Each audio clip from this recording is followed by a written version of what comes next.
Thiruvananthapuram medical കോളേജിൽ പരിശോധനയ്ക്കായി കൊണ്ടുവന്ന് വെച്ചിരുന്ന ശരീരഭാഗങ്ങൾ മോഷണം പോയെന്ന്.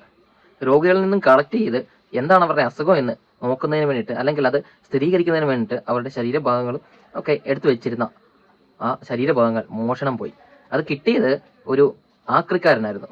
അയാൾ ആ ഭാഗങ്ങളിൽ ആക്രി പെറുക്കി വന്നപ്പോൾ അവിടെ ഒരു സ്റ്റെയറിന്റെ താഴെ ഈ സാധനങ്ങൾക്ക് അടുക്കി വെച്ചിരിക്കുക. ഇയാളിൽ നിന്നും സാമ്പിൾ കണ്ടെടുത്തു. ആക്രിക്കാരനെ പോലീസ് വിശദമായി ചോദ്യം ചെയ്തു. അലക്ഷ്യമായി സൂക്ഷിച്ചിരുന്നതിനാൽ പാഴ്വസ്തുക്കളാണെന്ന് കരുതി എടുത്തതാണെന്നാണ് ഇയാൾ പോലീസിനോട് പറഞ്ഞത്. അത് കാരണം നമ്മുടെ ഡിപ്പാർട്ട്മെന്റിൽ എത്തിയിട്ടുള്ള സംഭവമല്ല, അതിന് മുമ്പുള്ള സംഭവമാണ്.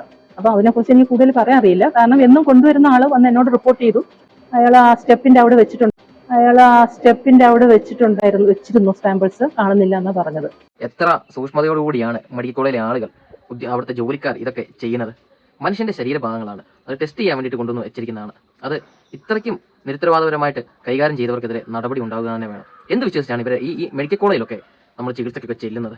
ഇതാണ് അവസ്ഥയെങ്കിൽ മനുഷ്യന്റെ ഓരോ രക്തവും അടക്കമുള്ള സാമ്പിളുകൾ അല്ലെങ്കിൽ മറ്റ് ശരീരഭാഗങ്ങളൊക്കെ ടെസ്റ്റ് ചെയ്യാൻ വേണ്ടി കൊണ്ടുവന്ന് ഏതെങ്കിലും ഒരു മുറിയുടെ വാതിക്കലോ ഒക്കെയാണ് വെക്കുന്നത്.